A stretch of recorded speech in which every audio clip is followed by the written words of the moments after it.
Mais en lui, l'amour de la vie était tenace. Il se releva. Il pensait vite. Et si les allumettes lui brûlaient les mains?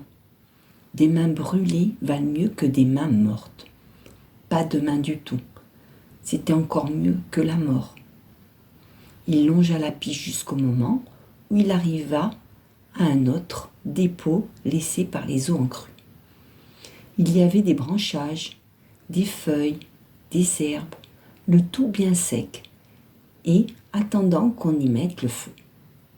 De nouveau, il s'assit et répandit sur ses genoux le paquet des allumettes, les logea sur la paume de sa main, avec le poignet de l'autre main, pressa de nouveau les doigts privés de sensibilité sur le paquet et avec ce même poignet les y maintint.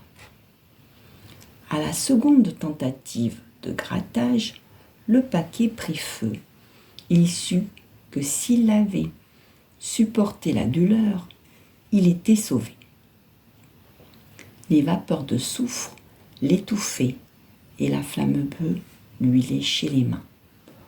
Au début, il ne sentait rien, mais la flamme ne tarda pas à brûler la surface gelée.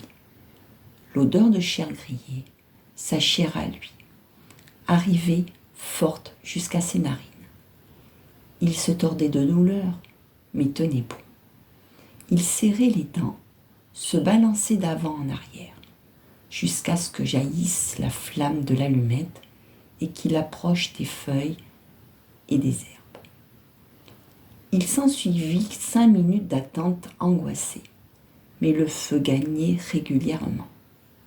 Il se mit alors à l'œuvre pour se tirer d'affaire. Des mesures héroïques étaient nécessaires. Il en était réduit à cette extrémité. Il prit donc ses mesures. Alternativement, il frottait ses mains de neige, les exposait à la flamme, les heurtait aux fronts d'arbres les plus durs, et il parvint ainsi à rétablir sa circulation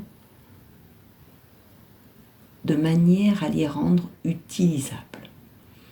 À l'aide de son couteau de chasse, il sépara les courroies de son sac, déroula sa couverture, sortit des chaussettes et des chaussures sèches.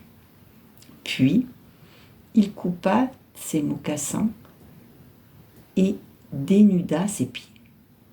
Mais tandis qu'il avait pris des libertés avec ses mains, il tint ses pieds nettement à l'écart du feu et les frictionna avec de la neige.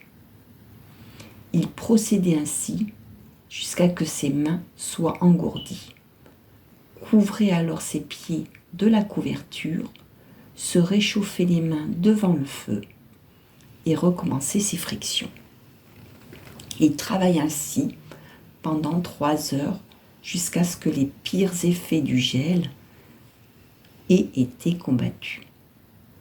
Toute cette nuit-là, il resta à côté du feu, et ce n'est que tard le lendemain qu'il entra dans le camp de Cherry Creek, emboîtant lamentablement.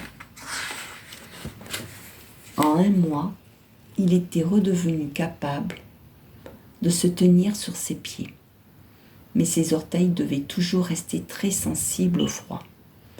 Quant aux cicatrices de ses mains, il savait qu'il les emporterait dans la tombe, et y applique à présent le précepte du Nord.